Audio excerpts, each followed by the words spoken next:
Greetings, listeners. We're back for this new edition of the file that Michael has prepared for us on conspiracy, which is actually a very long story all the way back to our 1611 King James Bible. Michael, welcome. Brett, welcome. And dear audience, welcome. So that you have to bear with me the next 90 minutes or so. And together with my beloved friend Brett, whom I've never met. Yes, we still haven't met. No, that's true. So although, if you don't mind, Michael, I can tell everyone that Michael did offer to meet me once, but I just didn't take the effort to do it, did I, Michael?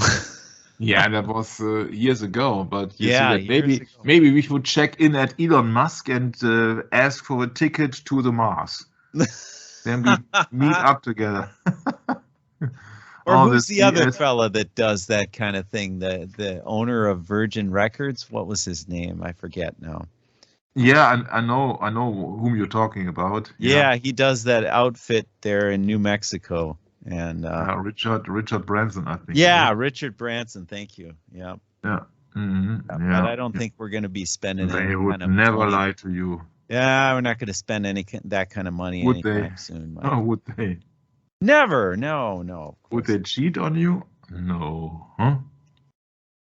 Well, if you pay them enough money, you'd be fine, right?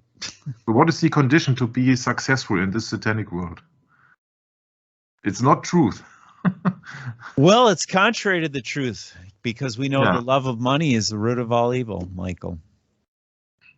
So a lot of people are in it for the money, obviously, because of the way things are headed in this world and in the current conditions that we have these mandates right now, and people want to keep their jobs, so they do what they are told. You know what a very good example and proof is that you're living in a satanic world? Lawyers. Yes. Attorneys. Yeah. Because they just can't bear with 10 commandments. No, thousands of laws. And so many people who are not following the law, but have their own explanation of it. And so many thefts, robbery, murder, violence. What else? Yeah, this is really a proof of that you're living in a satanic world. So that in comparison, would you live in a Christian world, there would be no theft. Yeah, that's true. There would be no murder. There would be no crime. Nothing that a worldly court could settle.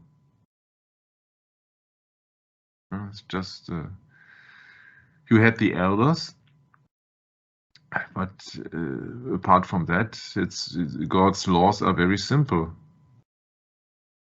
Well, so isn't that what all of us long for, Michael? Is we really want to be in God's truth and his kingdom, which is not of this world, the Bible tells us. So yeah, we're faced with a dilemma, aren't we? All of us. To be successful in a satanic world, you have to be satanic. Well, there's successful, but there's also just getting by, Michael.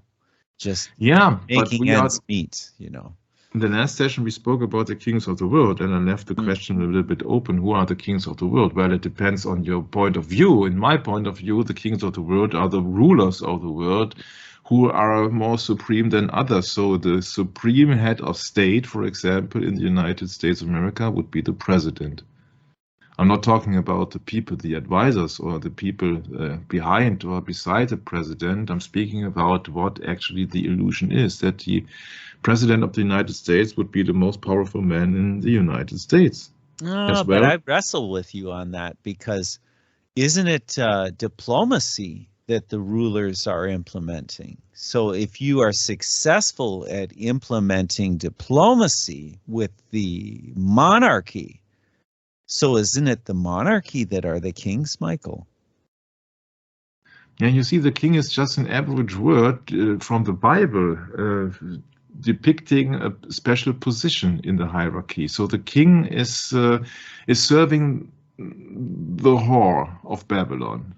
Yes. Yeah, so that is Revelation. That's my point. That's so how it's working. Yes. Yeah. So at the time when the New Testament and especially the book of Revelation was written, there was no democratic party or republic or so that you could rely on. Yes, it was the Senatus Populusque Romanum, yeah, SPQR, but that's another thing. But it was the ancient Roman Republic, yeah. The ancient Roman Republic, yeah. That's but it was not no democracy or no special votes and all the things. In my humble opinion, were there that you nowadays have with all your vote schematic in the United States and all the different countries, so that it is in the old times, in the Middle Ages, there were only the kings who were the rulers who set the laws, and there were just the king, and on the other hand there were the so-called slaves, the layman. So the not the layman, but the average, not civilian, but because civilian is also a special term for Roman Republic, but it was just the people who were depending, who were just working. So there were just some people who had privileges, the higher class nobility, the so-called freemen. For example, Werner von Braun, he was Freiherr von Braun, so he was a free man. Yeah, so he had a special status of lesser nobility.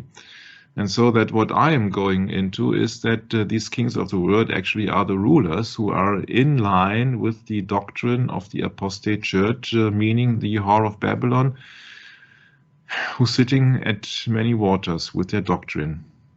Yeah, and so that conspiracy means that two are gathered together in the same spirit. Yeah, so they are in the same spirit plotting any evil thing.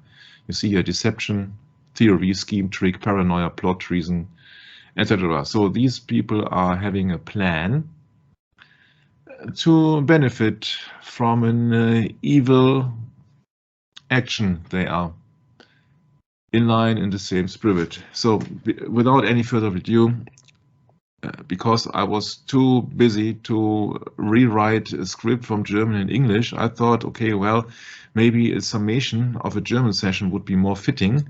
Because before we go into our very example here, we have to commit a few minutes to the fact that the press isn't there to cover anything. The press is there to uncover anything. Oh, sorry, I have to start again. In my humble opinion, the press isn't there to uncover some things, but the press is there to cover some things. Think of the actual situation now, 2022. And when we get back in the American history, there was a certain journalist who spoke about that the American press is not free. And so that when we get along to that, and maybe you remember from the Science is the New Religion series, the timeline, there are certain special secret treaties of Vienna, Verona, and Vichy. And therefore they said that they had to destroy the King James Bible, and therefore that was also the cause for the so-called Monroe Doctrine of the United States a little bit later. So that the United States didn't want any European or foreign countries to have any influence whatsoever on the American politics. So this is a thing that I came up with in German about the manipulation of mass media.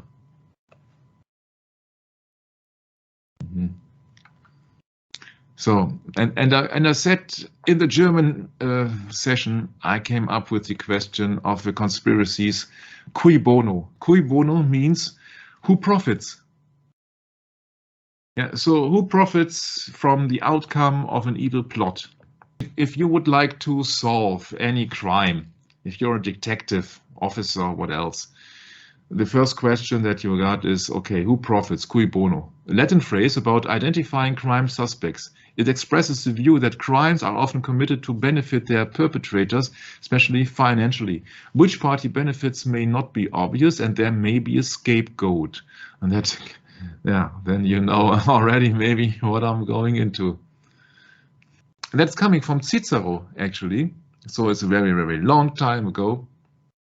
It's coming from Cicero, and this cui bono is the question in every criminal case that you want to think about who did it and who profits from it. So cui bono is the key question in a conspiracy. Yeah, so if you want to know who's involved in that, you have to think about the people who will benefit from it. And that's the absolute very thing that we have in 2 Kings 15:10. Once again, who profits? Cui bono.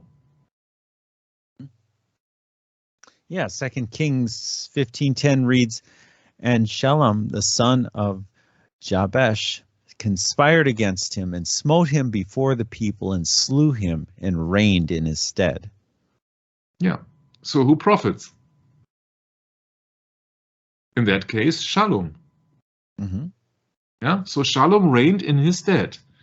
Yeah, so Shalom, the son of Jabesh, conspired against him. At the moment, I don't know who's him, but that does not make any difference. Yeah, so here it is about power. It is not about money in the first place. It is about power to reign. So this is the benefit. Cui bono means who benefits the most from that conspiracy, whatever it might be. It's up to your imagination, but actually this is in the Bible. It speaks out that people will be killed to have power, to gain power due to the killing. Okay, so then I thought about in the German session, not only about cui bono, because that's what the detective would come up with. It was about 80 before Christ, in a defense speech for Sextus Rocius Amerinus. From the origin is the statesman and philosopher Marcus Tullius Cicero. So 80 before Christ, already he was using cui bono. So that's who profits. And we have to get to know the fact, actually, that nowadays the press is much controlled. For example, New York Post, yeah, has been published by Rupert Murdoch. Yeah, so Rupert Murdoch is not anybody. Rupert Murdoch was together with a very famous, world famous photo model a few years ago. But Rupert Murdoch is not only somebody. Rupert Murdoch is somebody who is knighted. Yeah. So once again, this is not the ordinary John Doe's. Yeah. You see, he's a knight commander of the Order of St. Gregory the Great, KSG, a papal honor awarded by Pope John Paul II. So that means that all the people you will really come across, people are really in power, and this is one of the few people who are really into the press, Rupert Murdoch. Yeah, you see that these people are having a very good combination or a very good relation actually to the Roman Catholic Church, because they were granted the status of a knight. Yeah, Rupert Murdoch left, and Cardinal Edward Egan at the Alfred E. Smith fundraising dinner in New York. Once again, you see the color scheme, black and red. Satanism, really interesting. So I like to give the floor once again to Mr. John Swinton, a journalist from the 19th century, who in his speech of 1883, before he left the newspaper The Sun, he delivered a press speech he is most famous for today. And this is a speech which is, of course, highly debated and fought over the actual existence and verification of that speech, but really you have to take it with a grain of salt. And it is key to the understanding that we won't get the truth from the media. Instead, people who are looking for the truth, yeah, are being discredited as so-called conspiracy theorists. But conspiracy theories, we have learned it has been used in the negative content, but this word itself has absolutely no negative meaning. It just means that you have the theory that there could be a conspiracy. What we have talked about, I think it was 2 sessions ago, that every detective, every lawyer, every who's into any investigation whatsoever, has to assume that there is a plotting of evil from at least 2 individuals, which would then be a conspiracy by definition. Therefore, these people are being accused of being conspiracy theorists. You can now accuse every attorney, you can accuse every police officer, you can accuse every detective, oh, you're just a conspiracy theorist. Yeah, but it's just absolutely baloney, because it's just a word which is there to discredit people. So governments and agencies don't want you to go into the truth, and so you will be labeled bang as conspiracy theorists, or bang as extremists, or bang as loony nut, or bang as what else. Yeah, so this is an argumentum ad hominem. This is an argument against the character. It has nothing to do with truth. Yeah, so if people won't start arguing with you for the truth, yeah, they want to avoid it at any cost. They go into argumentum ad hominem. They will attack the character instead of the item, of the fact. We are living in a post-fact time, so that means that the facts are not important anymore. It is just doctrine which is important. It is belief. It is a religion which is important. It has nothing to do whatsoever with the fact. And so that every time it has no meaning, and it is a sign that somebody is not into the truth when he is using the method of argumentum ad hominem, the red herring. There are certain methods to discredit somebody, refers to several types of arguments, some but not of all, which are fallacious. Typical of this term refers to a rhetorical strategy where the speaker attacks the character, motive, or some other attribute of the person making an argument rather than attacking the substance of the argument itself. Yeah, so that's the thing. Yeah, Person A makes a claim, person B asserts that A holds a property that is unwelcome, and hence B concludes that argument X is wrong. So that means that you attack the messenger, but you don't argue about the message. So you won't listen to anybody who's discredited as a conspiracy theorist. And that's the problem of today. This combined with the next argument, it's the argumentum ad verecundiam. What's that? It's the argument of authority. So that means that if somebody is telling you, oh, well, that case, what the conspiracy theories nuts has pointed out is absolutely futile, because I'm a professor of that university, I am the great minister of defense, etc. So they have been granted a state of authority above an ordinary John Doe, but that does not make the argument any truth. There's no substance in it.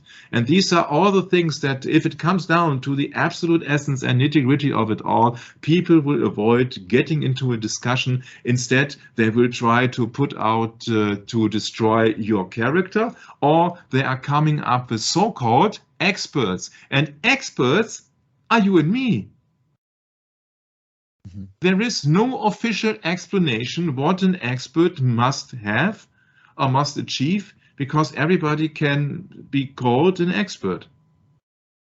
If you're into collecting stamps, you're an expert without having a proper examination. Yeah, you can be an expert in your field. You can, of course, be an expert. If somebody has raised 12 children, then she's an expert in raising children without having a degree or so. Yeah, so nowadays we are bombarded with the experts in the field and doctors, etc., but you see that this has nothing to do with truth. So the truth can be very simple, and then it's been in line with the Bible, because Jesus Christ not spoke to the scribes and Pharisees for most of the time, but he spoke to the simple people. And now we are doing sessions for the simple people, yeah, the simple-minded people, yeah, like you and me.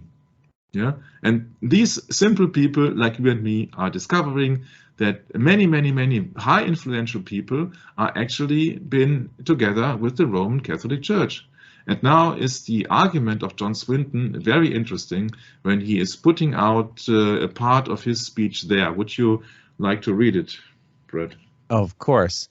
There is no such thing in America as an independent press unless it is out in the country towns. You are all slaves. You know it, and I know it. There is not one of you who dares to express an honest opinion. If you expressed it, you would know beforehand that it would never appear in print. I am paid $150. Keep in mind this is what, 1883, yeah. 1883. That's a lot of money back in 1883. Nothing like today.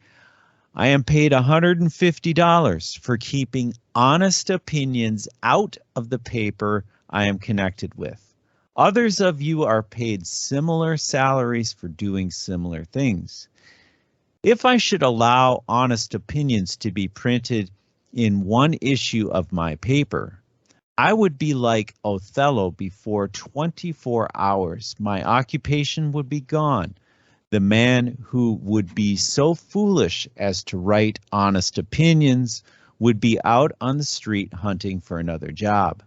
The business of a New York journalist is to distort the truth, to outright lie, or lie outright, to pervert, to vilify, to fawn at the feet of Mammon, and to sell his country and his race for his daily bread, or for what is about the same, his salary. You know this, and I know it. And what foolery is to be toasting an, quote, independent press, unquote.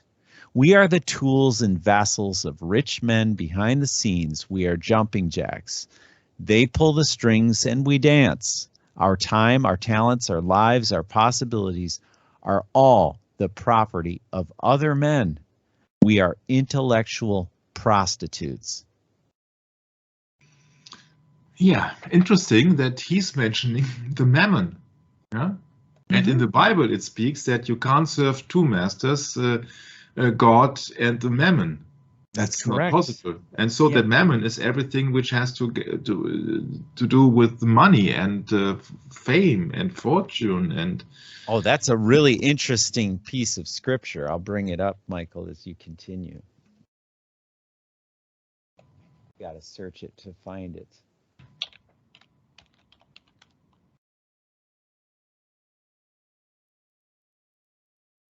Yeah, Luke 16:30. Yes. Can you pull up, let's see, Luke's, I can pull it up here too. There's several verses before this that really make it much more potent. If you I can show here the entire Luke 16 chapter. Yeah, verse, let's see.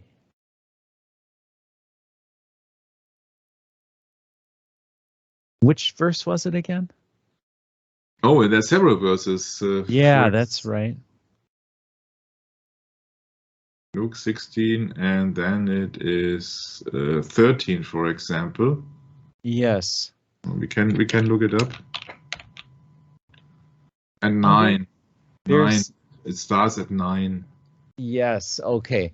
And I say unto you, make yourselves friends of the mammon of unrighteousness. Excuse me, let me read that again. And I say unto you, make to yourselves friends of the mammon of unrighteousness, that when ye fail, they may receive you into everlasting habitations. He that is faithful in that which is least is faithful also in much, and he that is unjust is the least is unjust also in much. If therefore ye have not been faithful in the unrighteous mammon, how will commit to your trust the true riches? And if ye have not been faithful in what in that which another man's is another man's, who shall give you that which is your own? No servant can serve two masters, for he will hate the one and love the other, or else he will hold to the one and despise the other. Ye cannot serve God and mammon. Mhm. Yeah, you cannot serve God and mammon. So when Swinton is talking about the mammon here, to fawn at the feet of mammon and to sell his country and his race for his daily bread. And he's speaking out that he is serving the Antichrist. Well, here's the one I was thinking of, actually, Michael. It's Matthew chapter 6, verse 22 through 24, if you don't mind. This is a really good one, too, that I think we should. I can show it now. I'm showing it now. Great, yes. Matthew chapter 6, verse 22 through 24. The light of the body is the eye. If therefore thine eye be single, thy whole body shall be full of light. But if thine eye be evil, thy whole body shall be full of darkness. If therefore the light that is in thee be darkness, how great is that darkness? No man can serve two masters, for either he will hate the one and love the other, or else he will hold to the one and despise the other. Ye cannot serve God and mammon. Yeah, it's a little bit more fluid, that Matthew chapter, huh? Yeah, I really like this one, and Yeah. that's what I was thinking when you mentioned that. So I was a little bit distraught with the other reading because I'm not familiar with it. But nonetheless, they're both good. If, for example, Mr. Murdoch is a knight of Malta, for example, or knight of St. Gregory and all the things, you see that these people are connected into being knights for the Roman Catholic Church. Isn't that interesting? And there's such a shroud over that in America, with the papal knight orders, such as all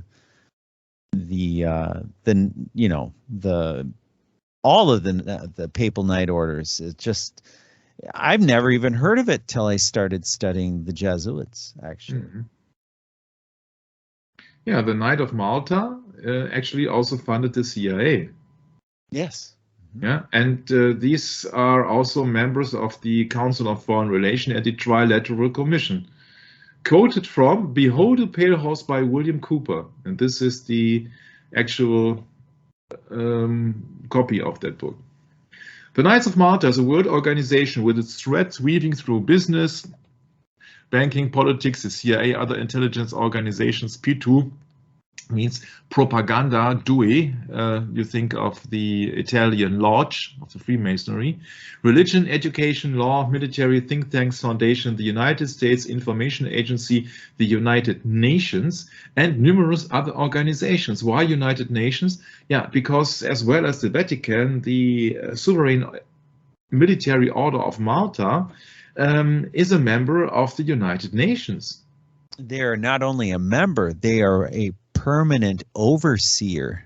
Yes, correct. Just as the I think the papacy is as well. The Vatican. Yeah, the word, the special phrase escaped me. Sorry. Thanks for stepping in, Brett. Yeah, it's an overseer. Yeah, I like a bishop. Overseer. Yeah. So the Knights of Malta, the world head of the Knights of Malta, is elected for a life term with the approval of the Pope. So they are subdued to the Pope. So the Pope is their supreme. Yeah, because you see that if the head of Malta needs the approval of the Pope, yeah, who's on top and who's below? So the Pope is ruling the Knights of Malta, of course. The Knights of Malta, because it's the Knights of Malta, huh? It is not the princes of Malta or the kings of Malta, they're just the Knights of Malta. So it is not supreme, but these people are with equipped with the sword, yeah, so to share blood. The Knights of Malta have their own constitution and are sworn to work towards the establishment of a new world order with the Pope as its head. Knights of Malta members are also powerful members on the CFR and the Trilateral Commission, page 86 on Behold a Pale Horse, Wimple Cooper. And not only that, you see that the Knights of Malta actually is a bit of a special item, because they are not located on Malta anymore, but in the Vatican. Ah, how convenient, huh? Yeah, that's true. That's right. How convenient is it? Well, and they're over 900 years old now. They had their 900th anniversary not that long ago. Yeah, therefore Jörg came up with the idea to present Nothing But the Truth, a video which he did in English, together with Michael Adams in these days. These were 2017 somewhere, so before I met Jörg. And he was taking an interesting approach on the sovereign military order of Malta.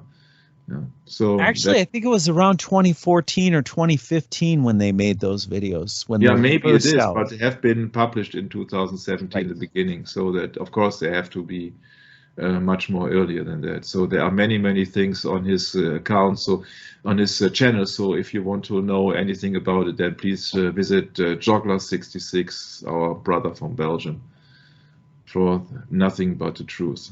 Okay. So that's with that small exception here. Let's go right into the things which I would like to. No, I have to mention something before. Don't trust any media. Don't trust any media. Michael, that's not such an easy thing to do, is to neglect all media, because the media is just, we're smothered with it. It is everywhere you go. You have, of course, the mass media, then you have social media, then you have all of the other little tidbits out there, and media everywhere. How do you avoid it? Yeah, but media, we know, comes from Medo-Persia. These were the priestly tribes. Yeah. So why did we do Science is the New Religion? Because you see that this is a side project, more or less. This is about the media control, that people are being put down to sleep with the help of the television, the Satanic Media Altar or Satanic Family Altar. We did 2 sessions on that also. And so they can get away with everything. If your foreign minister, Colin Powell here, which I think has died a few months or few years ago, is putting out here, says this is a very dangerous thing. This could kill many people. You see, this is just a small bottle of something. You cannot judge if it's right or it's wrong. It's supposed to be, yeah. Yeah, but you have to believe it, that it is actually containing something. Maybe it's just containing water, who knows? And that's the same situation, or a similar situation anyway, with the current situation. You don't know what's containing. You don't know. You have to trust your media. You have to trust your government. And you see that, oh, where did we go when we trusted the American media when it came down to Saddam Hussein being the villain of the entire world, who would be able to destroy countries in 45 minutes with his weapons of mass destruction? Nowhere, because it was an absolute lie. And then when I got into the German Wikipedia page, I remembered, or I found out, that the so-called capture of Saddam Hussein in a hole, it was not authentic. Yeah, they have made that picture over and over again. Yeah, so because Saddam Hussein lived in a house, and he resisted his capture, so they just made it up that he was living just in a hole, yeah, which is absolutely a lie. But it sounds it looks very interesting on the media, but it has no substance at all. Yeah. So the U.S. soldier Nadim Abu Rabi, he spoke in March 2005 that the scene was being set up for the media. Yeah, it's just one example. Yeah. It gets really worse, because the German magazine, The Spiegel, which means the Mirror, says they are doppelgangers of Saddam Hussein. Yeah? Through operations, there are several, at least 3 is a doppelganger in American English also, I think? No, I don't know. I've never heard of doppelganger. Body double.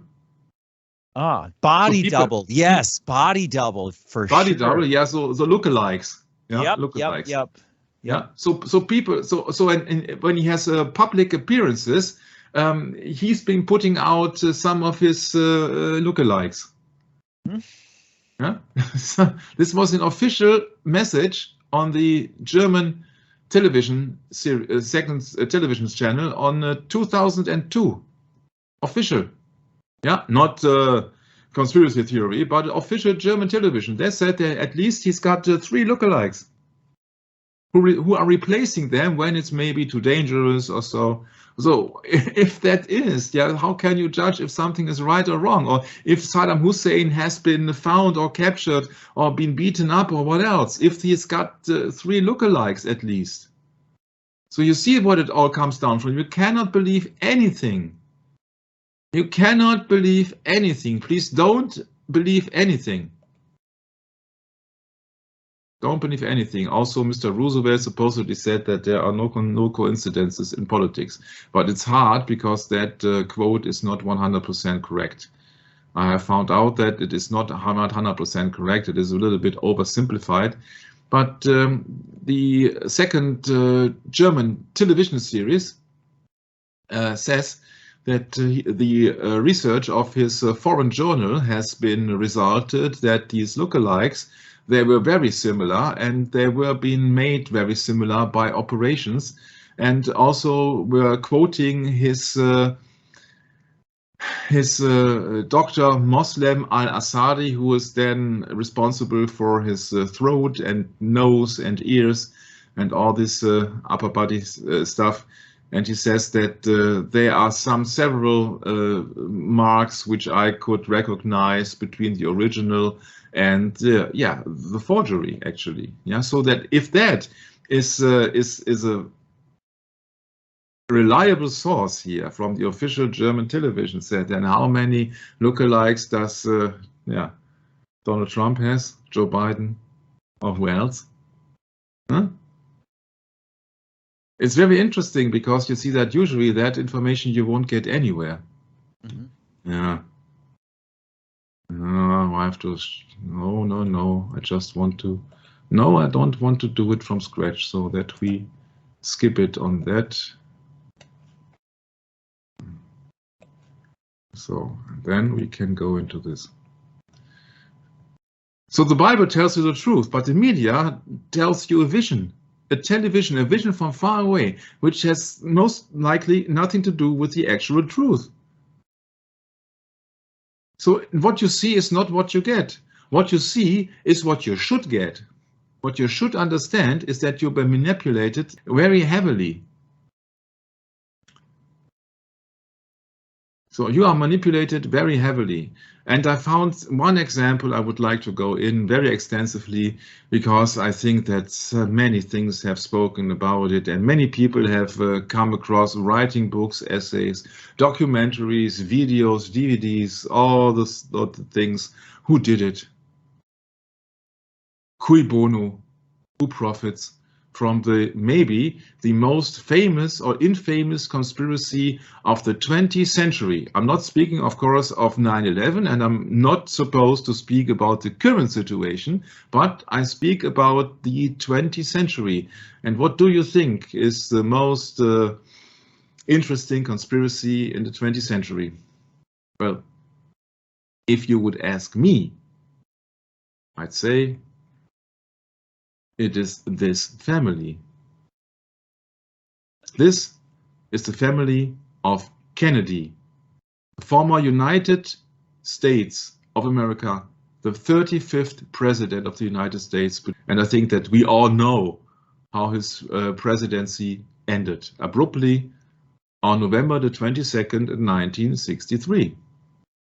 And please don't think for just one moment that I would go into any official documents and anything that you would have come across on other channels and unusual books and so. I'm just interested in the case.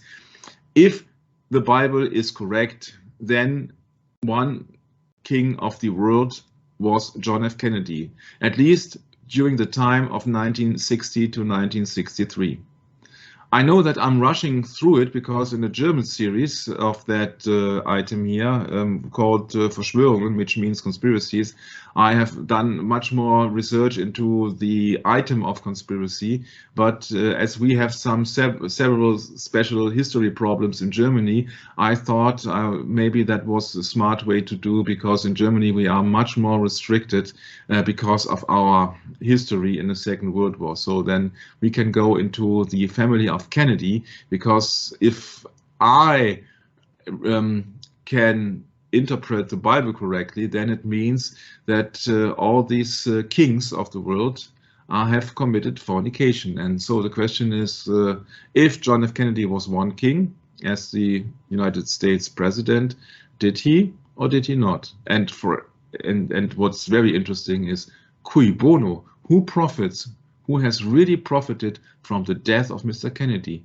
And there are several tracks to follow, and I will follow 2 tracks at the same time, the worldly stuff and the spiritual stuff. So that is my ideas about John F. Kennedy and the assassination in Dallas, which took place. And maybe you remember a few sessions ago when I said, okay, the king is dead, long live the new king. Yeah, so John F. Kennedy was dead. Yeah, and he was the dead king. And we will have a very interesting time, I hope, when we go into that matter, also from the viewpoint of the Bible, which actually this series is about. So let's have a look.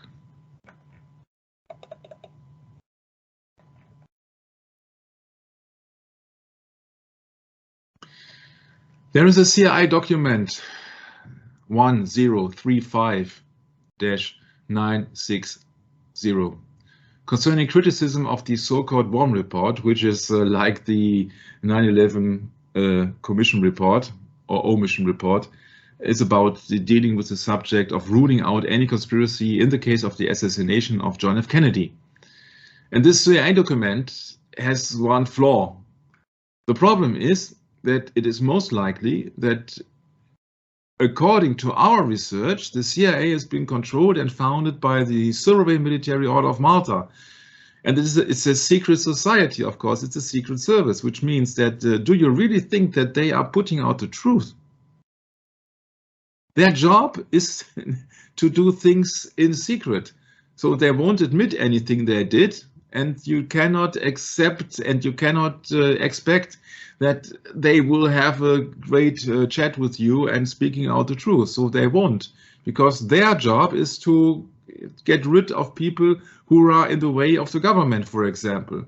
So this is a document here, of course, from the CIA, but everybody nowadays can fake a document. So you cannot really judge if somebody is authentic or not. And that's the real kicker in the John F. Kennedy assassination, because if the CIA is involved with it, then they can fake every document. So you cannot rely on any documents, you cannot rely on any witnesses, you cannot rely on any photographs, and you can't rely on any films. Because in my humble opinion, and I was busy with the Kennedy case for more than 10 years from several sources and several videos and some books,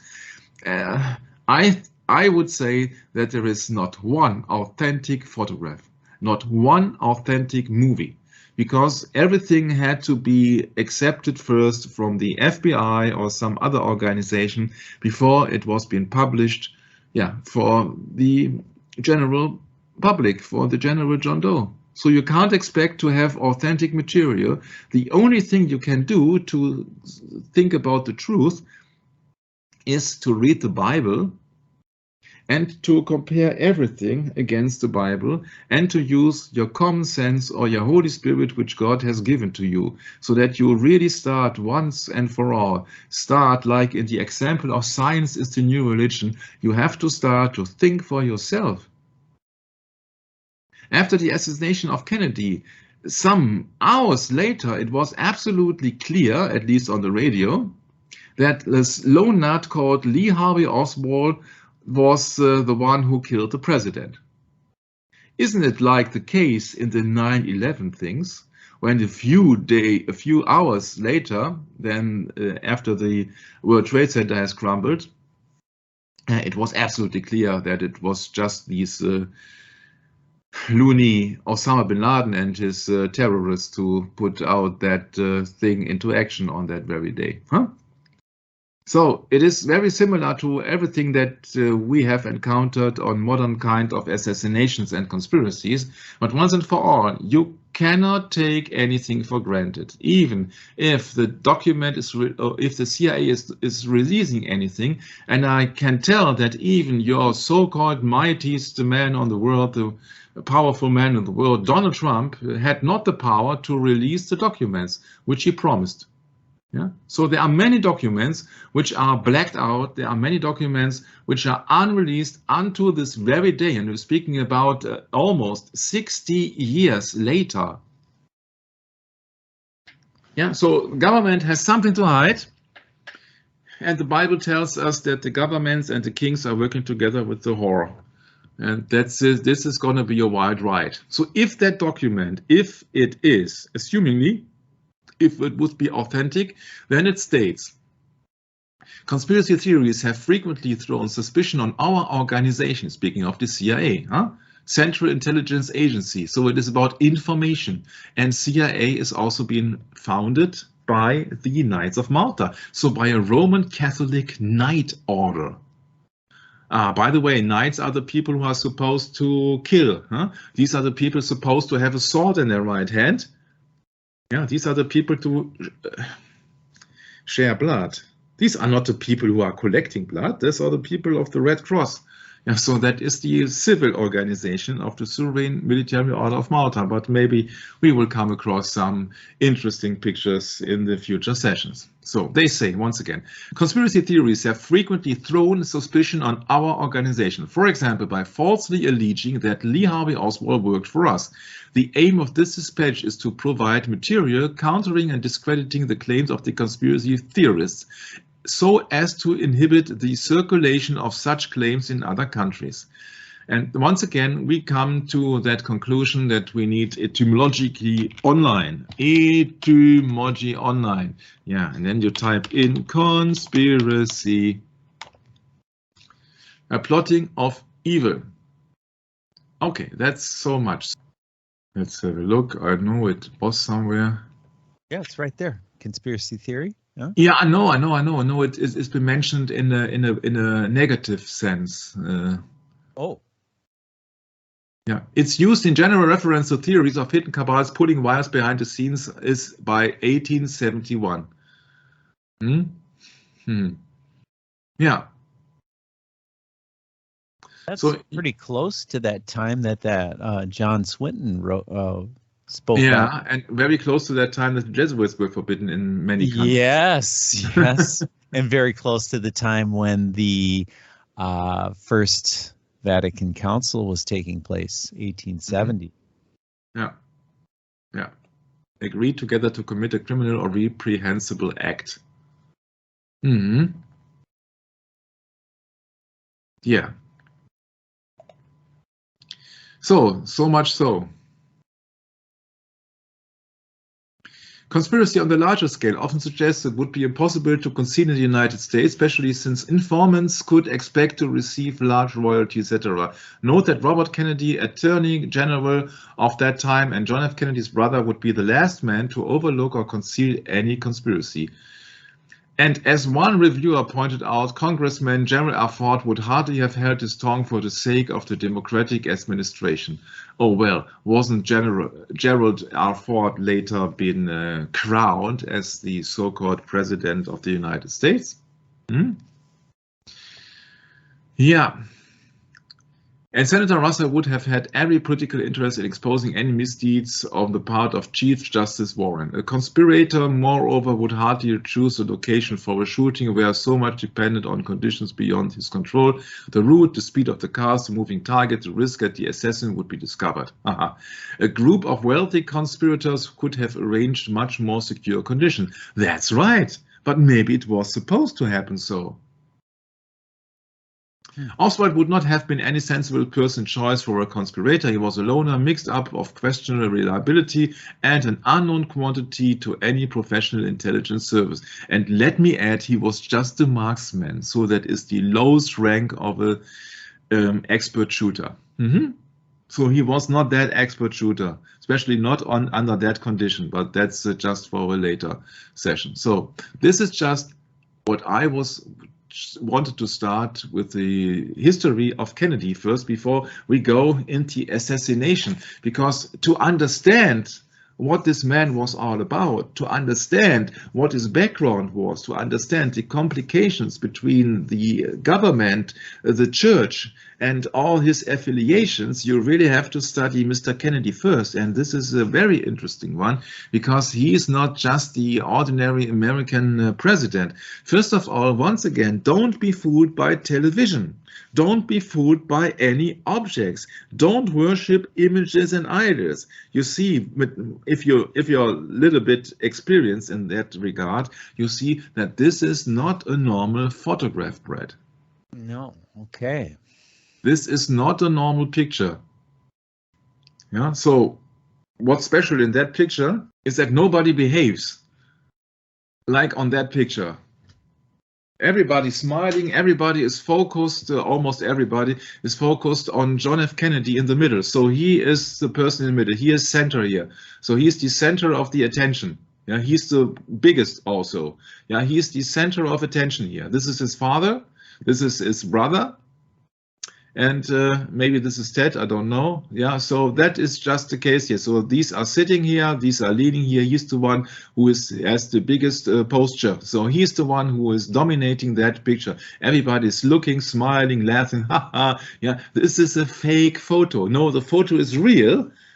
But you see, the appeal is that it would be handed over to the public to let people guess that these are such a happy American family, and also very educated. Look at the list of books here.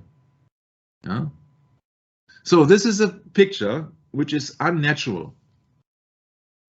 Yeah. This is a picture which is very unnatural.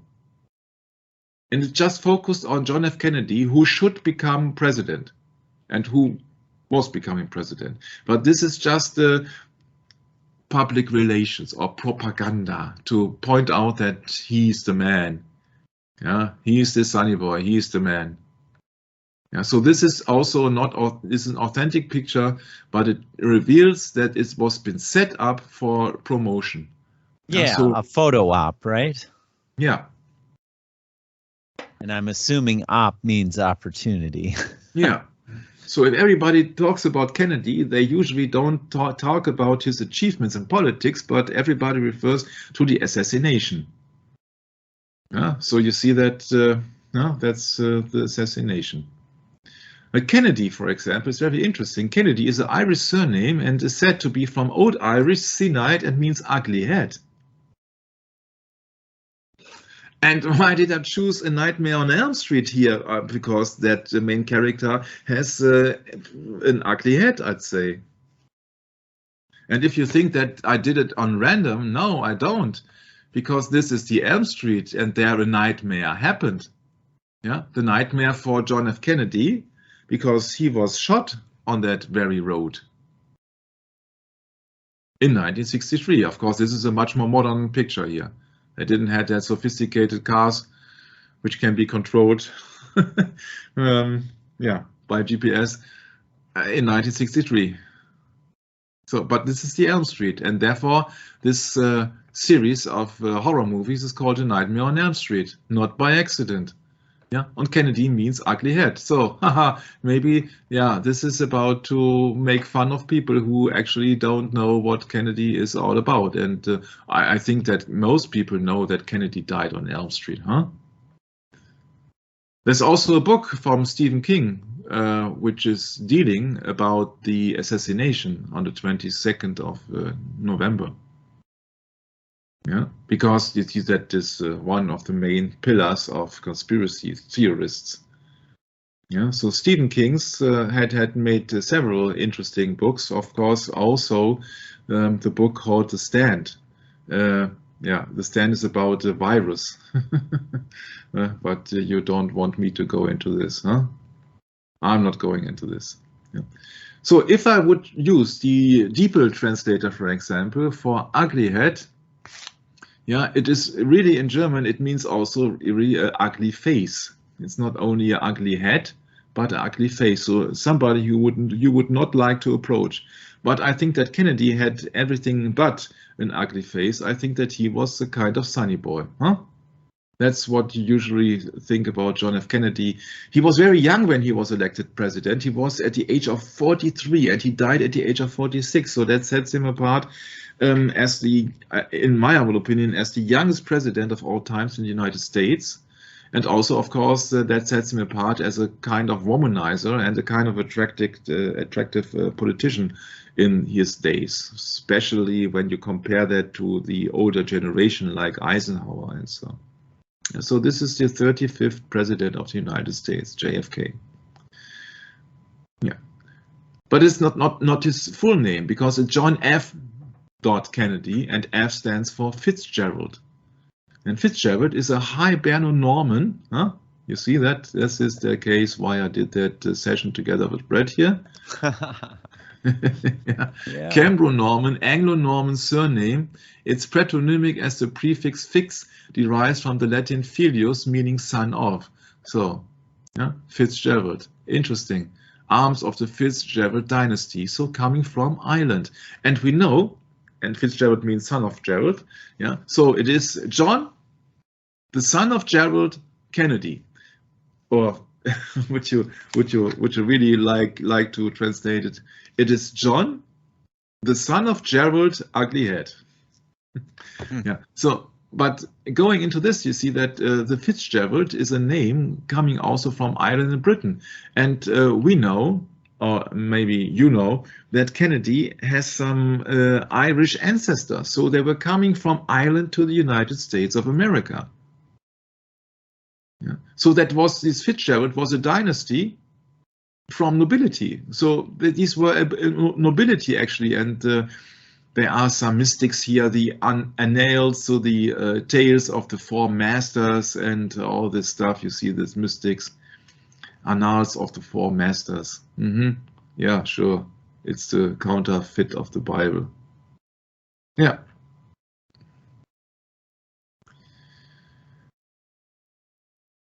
Yeah, these also were coming down to the Wales line of kings, so from Wales, etc., etc. Yeah. In the etymology, Fitz means son, and also it is a German connection of Ger and Waltan, which means rulership. So this is the Cambro-Normannic origins. Yeah, from Fitzgerald, Maurice Fitzgerald. A report about the invasion of Ireland in the year 1169. Invasion. From whom the invasion? You know that Ireland is a very, very, very prominent Roman Catholic country up to this very day. Yeah, you see, this is the usual amount of information which nobody is looking for, but so be it.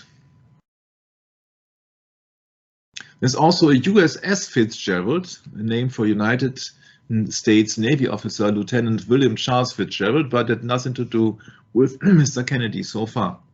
So my question is, who formed, who raised, who educated John F. Kennedy? Where does he come from? What's his purpose? And why should he become the President of the United States?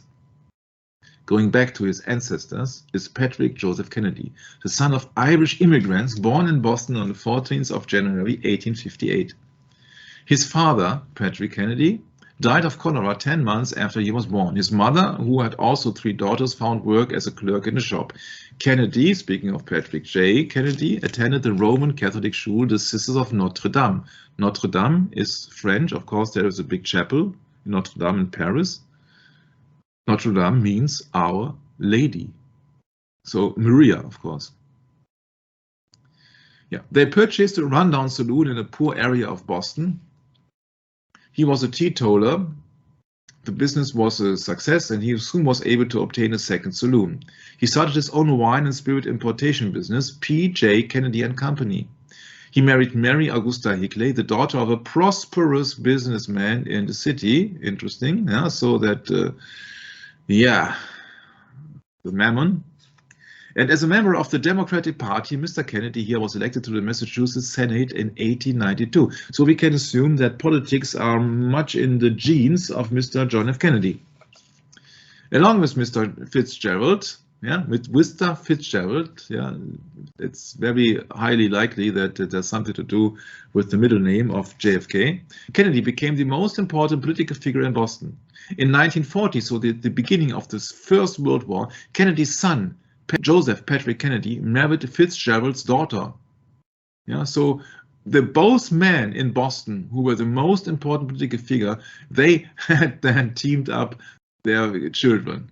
So the son of Kennedy married the daughter of Fitzgerald.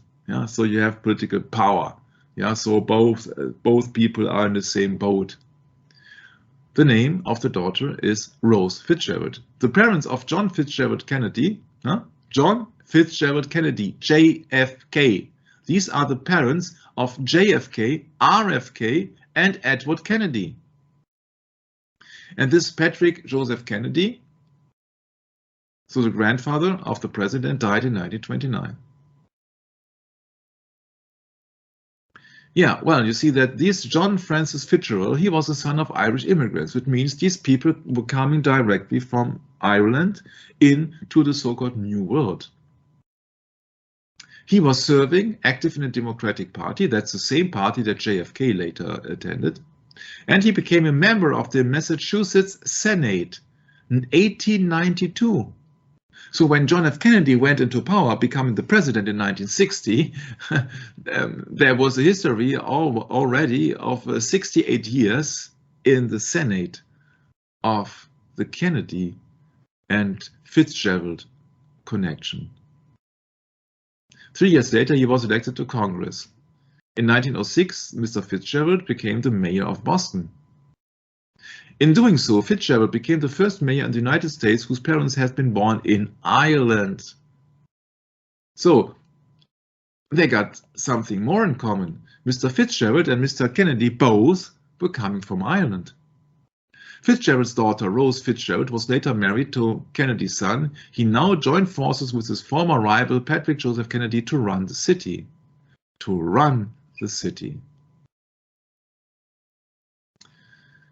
You see that it's not by accident that JFK was becoming president. It was a long line of political power behind him.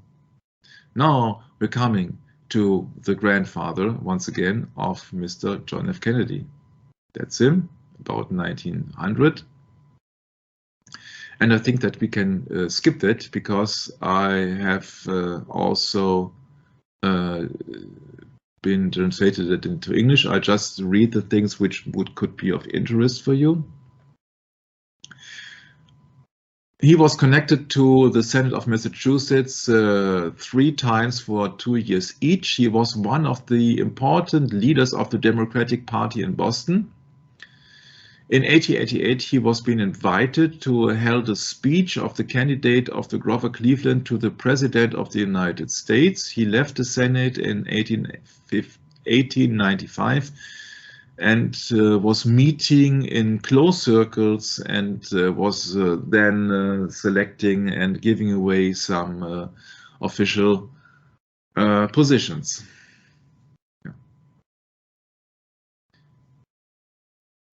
When Patrick Joseph Kennedy died in 1929, he was very rich, and because of that wisdom, he could afford a noble house in Jeffreys Point in East Boston. And this enabled the later patriarch of the family Kennedy, Mr. Joseph P. Kennedy, very easy youth. So the patriarch of the family Kennedy, Joseph P. Kennedy, happens to be the father of the president. Now, this is where all the mess starts. This is Joseph P. Kennedy, born 1888, dying in 1969, the father of your president.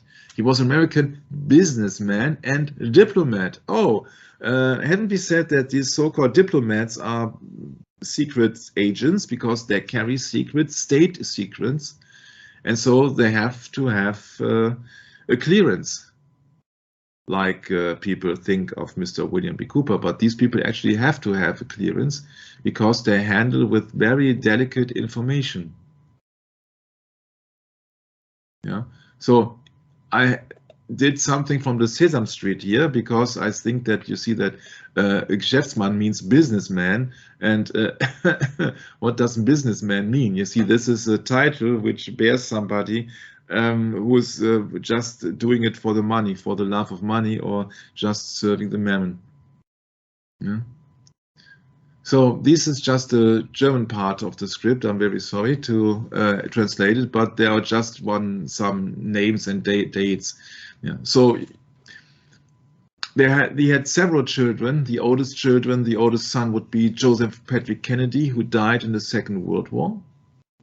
The second son was your president, JFK, born 1917. The next one was his sister, Rosemary Kennedy, who was living since her 23rd year in a mental asylum. And then you have some other children, for example, Eunice Mary Kennedy, the founder of the Special Olympics, the mother of Arnold Schwarzenegger's ex-wife, Maria Shriver. Yeah, you know why Arnold Schwarzenegger married Mr. Shriver. Yeah, he married into a very wealthy and extremely high, excellent, well-known American family. And Arnold Schwarzenegger also wanted to become, if that message and that info is correct, wanted to become American president, but he could not do it because of his Austrian heritage. And I can tell you that please beware of Austrian leaders. Germany has made very bad experience with that. So then also you got Robert Francis Kennedy, who was murdered, was the younger brother of JFK, and Edward Moore Kennedy, who was a senator. So you got a family of people. Yeah, this is big. He became president. He became senator and minister, and Mr. Edward Moore Kennedy also became minister. Yeah, and the sister Rosemary Kennedy was having a lobotomy, and so that was a method who has destroyed the life of many patients. Oh, lobotomy, right? Lobotomy, yeah. Yeah, that's when they take and extract a portion of your brain. Yeah, yeah. Can you imagine that lobes, that her father forced her to do so?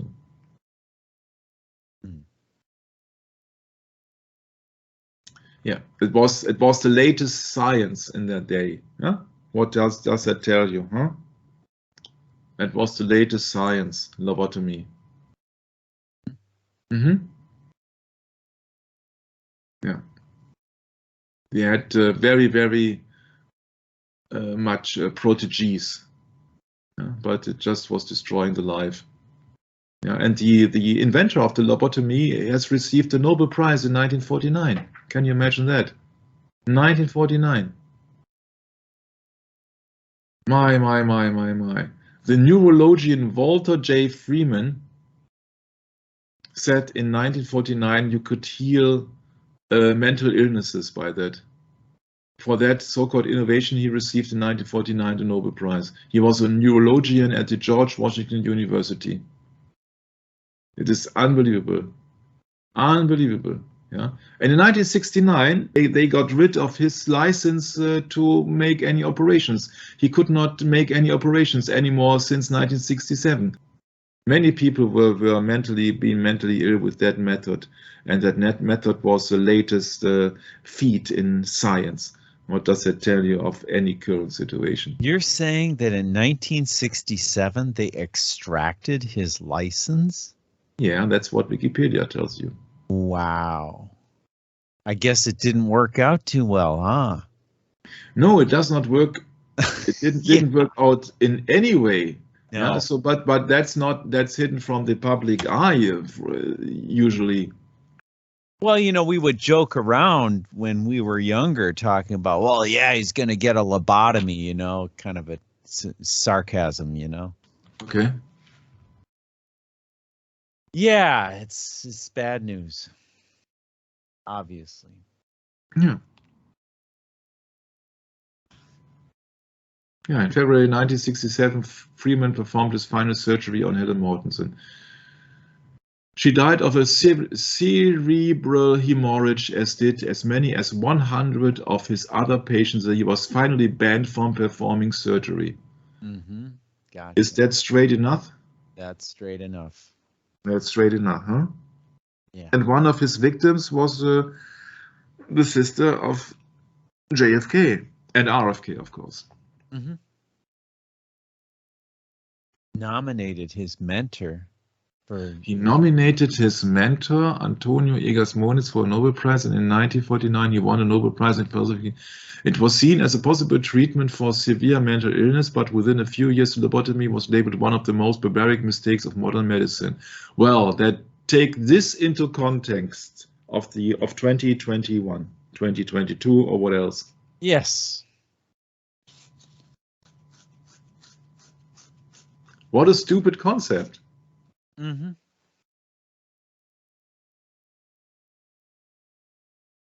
Oh, you got a headache? Oh, I will destroy your head. You won't have any headache anymore. Isn't that unbelievable?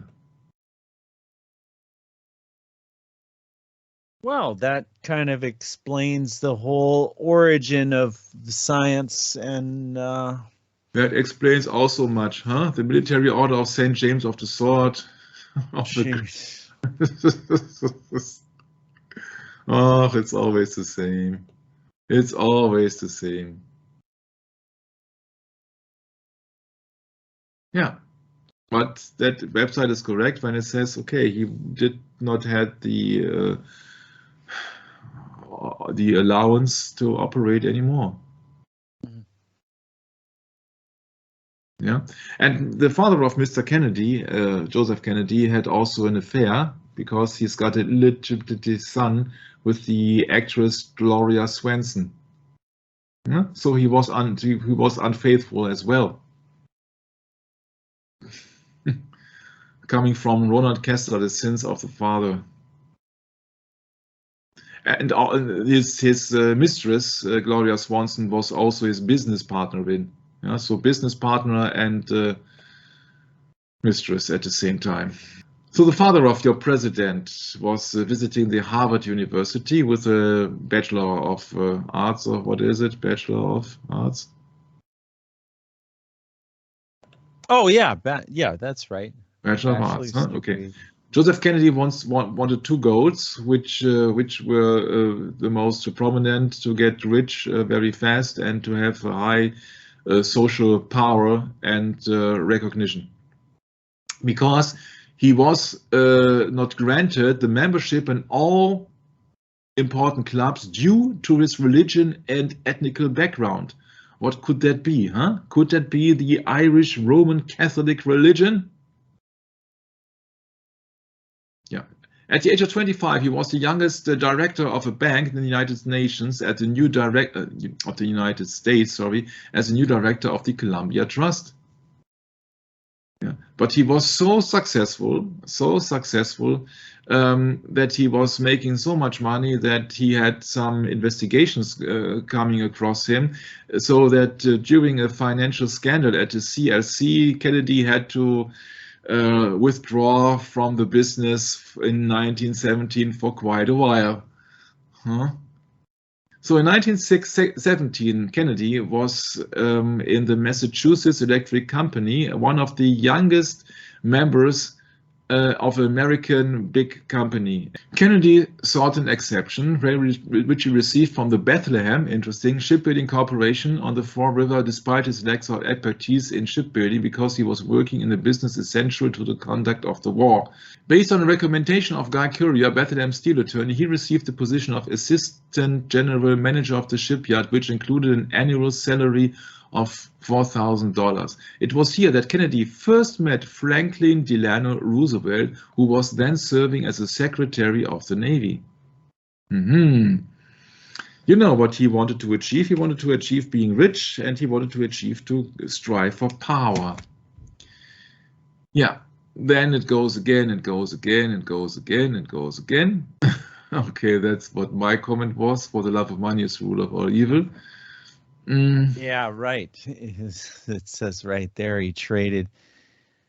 Oh, he made a lot of money, huh? He made extremely lot of money.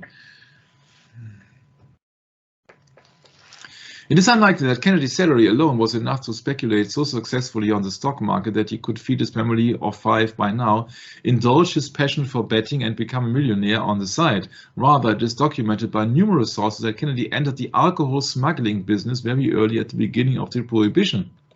Probably the clearest indication of Kennedy's activities in alcohol smuggling is provided by the Canadian Royal Commission on Customs and Excise, which documents that Kennedy shared office space with his company named Silkhead Cocktail Co. in Vancouver, British Columbia, with Henry Rifles Alcohol Production Company, which was also registered there. The sole business purpose of the rifle company was to manufacture alcoholic beverages and export them to the United States. In a report prepared in 1928, etc., etc., he obtained the sugar required for this from Diamond Joe Exposito, head of the Chicago outfit, so the mob, and arguably most powerful gangster boss in the United States at the time. Huh?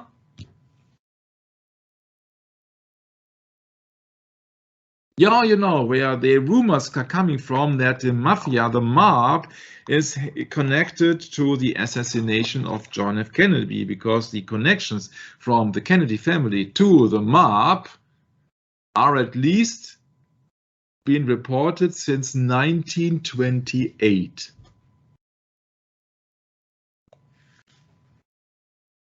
But that's not all. The deliveries of sugar from Exposito to Kennedy, they were received by a certain Sam Giancana, who was working as a driver and so-called enforcer, and later he was become the action boss of the mob of Chicago.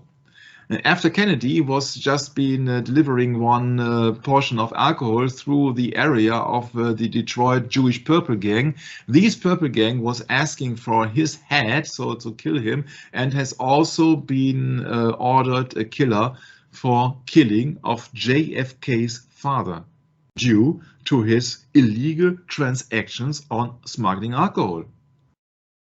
So don't think for just 1 minute that the threat of being killed was not common in the Kennedy household. We're talking here of 1930 somewhere. Yeah, we can look it up where it was exactly, but it does not make any sense. Yeah. But yeah, Kennedy was then being protected by the mob. Yeah, and therefore Kennedy owned the Chicago mobster. So you see, it's all about money, and he didn't care. He was being known in that time that he had illegal wins and money out of the alcohol business, and then he was transferring it into investments, so-called washing of money. Yeah, so he was together with a Harvard-studied Colombian economic and one of the Cali cartel, Jose Franklin Jurado Rodriguez, and that was being mentioned as a Kennedy-fication stage, so to wash money. Yeah, so then he was into Hollywood then in 1927. Also to escape social exclusion by Boston's traditional influential Puritan elite because of his Irish Catholic heritage, Kennedy moved his residence to Hollywood in 1926. Aha, Hollywood, ne? Sacro Bosco. Followed in the next years by others in Riverdale, Bronxville, Palm Beach, and Niagara. But his most important business partner and lover remained Gloria Swanson, who bore him a son. Kennedy effectively took control of their lives, launched Gloria Productions, and tried unsuccessfully to obtain a dispensation from the Catholic Church that would have allowed cohabitation. Well, what to say about this? This is the father of your president. JFK is not responsible for his father. But it's very interesting that this Kennedy clan and the patriarch of the Kennedy is searching for power, big time. He's on his way making it. Yeah, soon after his inauguration, Joe Kennedy very frequently visited the Carl Neva Lodge Hotel in Casino located in California and the tax haven of Nevada, etc., etc. Here he was able to maintain discreet contacts with bigwigs from business such as Everett Globencourt, politics such as Patrick Anthony McCarran, film and show business, such as Judy Garland, remember, Somewhere Over the Rainbow, The Wizard of Oz, and later Marilyn Monroe, Frank Sinatra, among many others, and especially organized crime. Do you remember that Marilyn Monroe was having a birthday congratulations to JFK some decades later? And where was this all happening? Lake Tahoe. Lake Tahoe, California. Mm-hmm. Interesting stuff, Michael. Yeah. Yeah, you see, he was making big time everywhere with cinemas, with films, movies, and he had a female lover. Mm-hmm. And he wanted to obtain a dispensation from the Catholic Church that would have allowed cohabitation. Mm-hmm.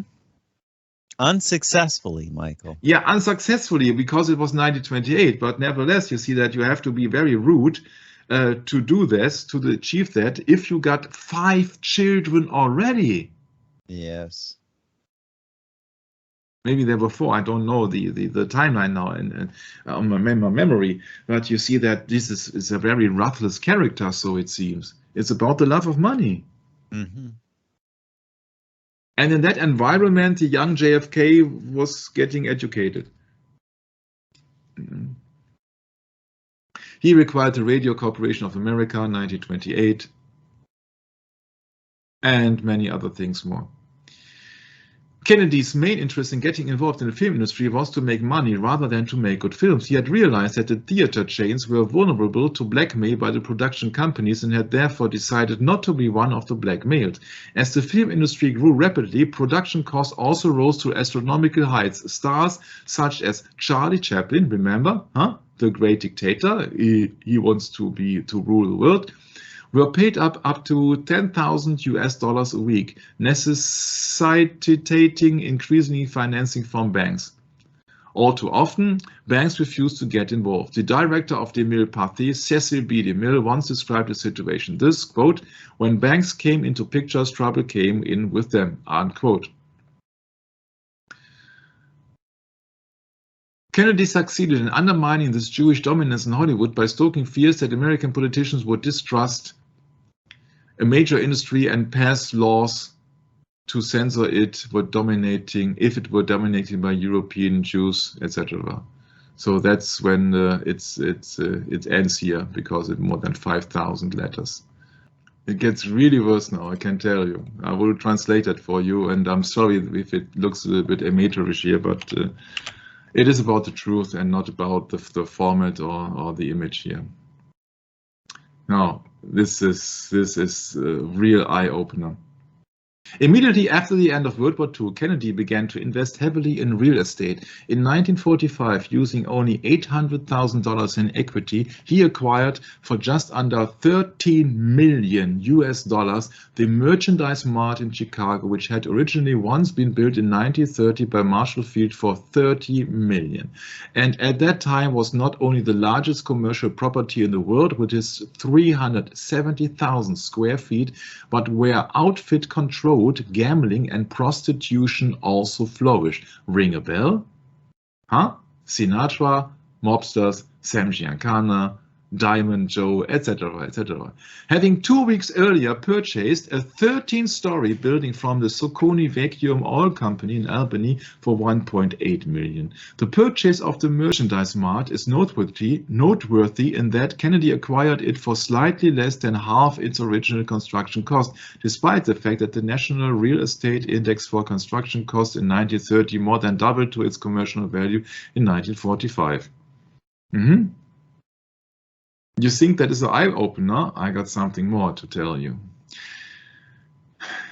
While the Merchandise Mart was able to track the Index Performance Party because a large portion of its offices were occupied by government agencies that paid very little rent for them. But at the time of its sale was still on Marshall Field's books at 21 million. Imagine what kind of money that is in that time. Man. Immediately after the acquisition, Kennedy succeeded in getting the government agencies to move out and replacing them with commercial tenants, increasing the annual rental income from his property to 13 million and its market value to 75 million. Kennedy conducted almost all of his real estate transactions through a New York broker and real estate tycoon John J. Reynolds, who was also primarily engaged in handling real estate affairs of the New York Archdiocese and had been recommended to Kennedy by his friend Cardinal Francis Joseph Spellman.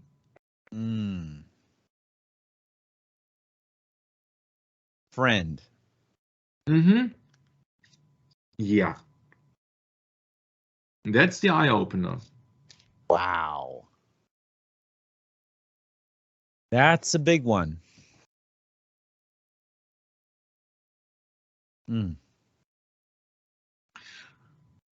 Through the real estate transaction conducted through Reynolds, Kennedy increased his wealth by an estimated $100 million.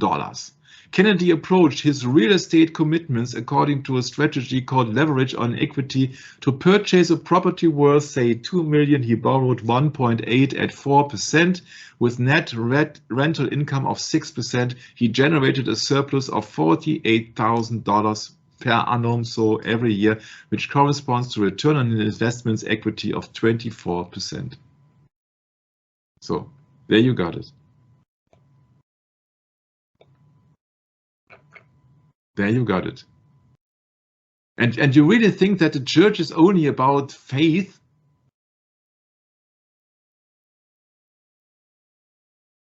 The businesses of the New York Archdiocese, and Kennedy was being together with his befriended Cardinal Francis Joseph Spellman. Yeah. So in modern day and age money, he would be a billionaire. He would be a billionaire. And when it's come down to politics, he was supporting Roosevelt, although in the primaries he was fighting against the Catholic Alfred E. Smith. And the public was very surprised why Roosevelt has chosen Kennedy as a known Irish Catholic, Roman Catholic, of course. Yeah, because many think that he was not a profiteer of the crisis, economy crisis, but he caused it. So that, and the president says, "Oh well, the thieves can catch thieves the best." Yeah, and also his Roman Catholic heritage was very useful for Mr. Roosevelt. So he did make a promotion for Mr. Roosevelt as well. Yeah. And it wasn't any coincidence. Then you got here a very actual photo of Joe Biden, somebody who claims to be the American president at that time. And this is the quote from the video. "I'm the only Irishman you've ever met who's never had a dream," etc. But the problem is that there were some other Irishmen too. And there were at least, he's not the first Irish president. John F. Kennedy also was Irish from his descendants. Ancestors, from his ancestors. He was of Irish origin.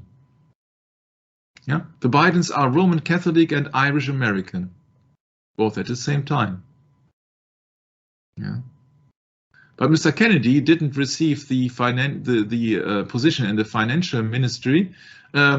He was being sought to the United States Security and Exchange Commission. And then in the presidential election in 1936, once again, he was supporting Mr. Roosevelt. He was also publishing a book called "I'm for Roosevelt," where he was defending the so-called New Deal. And then later on, he was being ambassador of the United States in Great Britain in 1937. So Kennedy, therefore, had the most prestigious position which America could hand over. So you see here a businessman who's also a politician at the same time, and you think that these are representatives of the people, representatives of the people, that at that time he was making money, and later on he was being a billionaire, and you think that it's just about his that he wants to represent the public. These people, in my humble opinion, they are just doing it for themselves.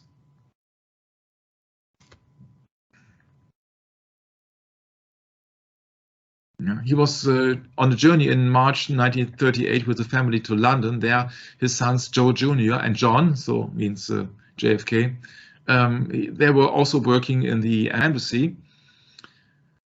When Second World War broke out, he was sending his family back in September 1939 to the United States.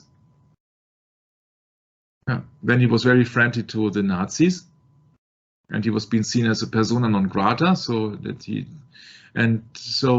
was being having connections to Mr. Churchill, Winston Churchill. So Kennedy was very sympathetic to Nazi Germany, and that's what being made him a suspect, also from Winston Churchill, which led Mr. Kennedy being observed by the MI5, Military Intelligence 5. Yeah, so there's so much to think about, and the next time we will hand over the information from Kennedy to Churchill. But I hope at least that you really see that these people who we are coming across, we are on our way to JFK, I can promise that, but if really that you see that these people are actually no representatives of any party or representatives of any people or so. This is just all a blatant lie. These people are just doing it for themselves. And the next time we are going into the connections between the secret boozy deals of a Kennedy, a Churchill, and a Roosevelt. You see a prominent picture here, of course, in the United Kingdom. You see advertisements everywhere. Cannot get to the valuable information nowadays. But next time, American ambassador to Britain Joseph Kennedy with the English statesman Winston Churchill outside Downing Street, London. They don't show here the Downing Street 10. Thinking that about Protestant design? No, not quite. So that's the residence of the English Prime Minister. And don't forget, the Prime Minister is not the head of state in the United Kingdom. Why does United Kingdom has got its name from? Why does it call a kingdom? Not because of a Prime Minister, obviously. You think that is average and everybody knows that, but you see that if everybody mentions that, it does not mean that everybody thinks about that. So United Kingdom means that it's a kingdom, so there must be a monarchy. And so what's the Prime Minister? He's not the head of state. He's not the head of state. Government, yes. Unitary, parliamentary, constitutional monarchy. The Prime Minister is Boris Johnson, maybe exchanged with John Doe, Adam West, or who else? Or maybe Winston Churchill. Sorry, Sir Winston Churchill. You see the difference. But nevertheless, the monarch still is Elizabeth II. And so the circle closes to the second to last session when we were talking about the richest people on the earth, where Elizabeth II is constantly missing. And so this is Great Britain, a country calling himself great. United Kingdom of Great Britain and Northern Ireland. Yes. And so that's it for today on the second session of Conspiracies. Because I think that was much things to think about. So what does the Bible tell about conspiracies? At the moment, I'd say it is about that it is only about power. It is about power in this world. Nobody cares about others. It's not the commandments of Jesus Christ. It's just me, me, me. I want to rule the world. Conspiracy. Yeah. And yeah, next time we go into Churchill and Kennedy, I promise. Hope you had a good time, interesting time.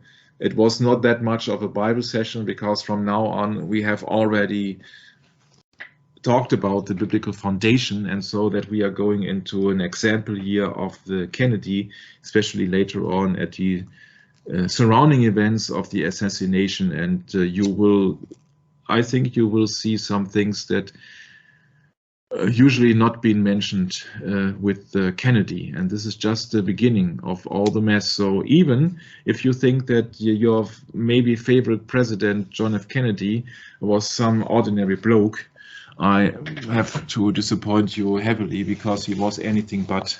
So no ordinary man from the street is having a job from a dishwasher to a millionaire, or has been handed over and then been put into a position. You only been put into a position if you got much money to back up, if you got certain connections, if you are a member of certain communities. It has nothing to do by coincidence. It's just been planned. Nobody gets a position in a satanic world which is not in line. And now maybe you can speculate why John F. Kennedy was assassinated. Thank you very much for having me. Once again, I'm very much looking forward to the next session, and I'm handing it over to my really, really beloved brother Brad, who said he has made some interesting contributions, and maybe he's got some things to finish it off. Thank you very much, and Maranatha. Yeah, Michael, incredible research you did on this one, and a lot of surprises, especially when you're speaking about the powerhouse of New York, which I believe Francis Cardinal Spellman was. I've got a lot of research to do on that, but I've heard that he was the head of the Knights of Malta in the United States, Michael, back in his day. And yeah, that's something that many of us don't know too much about over here, because of, these things aren't accessible to the mainstream media. They can't touch it. And if they do, they end up in trouble. And as we read, as I read, Michael had pointed out, the speech that John Swinton gave is quite revealing, and he said he would. Sorry to step in. Please. He said he would end like Othello if he would not obey, and Othello was murdering his wife and killing himself. Not too smart. What I have forgotten to tell you. That's just what you mentioned. Yeah, well, sorry. And that's how it works. We reap what we sow. But when you're living in a satanic world or a worldly system, you may never realize that you actually are committing crime against your soul, your own soul. When we find out in the Bible that these riches are it's a bad path to be going down for one that wants to stay on the path of righteousness. Well, we know that the natural man does not have the path of righteousness. That is only obtained when God reveals himself through the scriptures to you, I believe. If you ask me, that's where it comes from, is from the Bible. So thank you, Michael. Looking forward to continuing down this path to the road to our history in the United States. Really, we don't know much about that over here, Michael. And I think that these things aren't thought about much here, and they're not talked about much here, because there is an industry built on concealing the truth. And that is the entertainment industry. And that is something we've worked hard to expose so far, but now we get into the realm of history and politics. Yeah, it's just as deep and dark and dirty as it ever was, Michael. So thank you for your contribution, Michael. Looking forward to next time already. And Maranatha.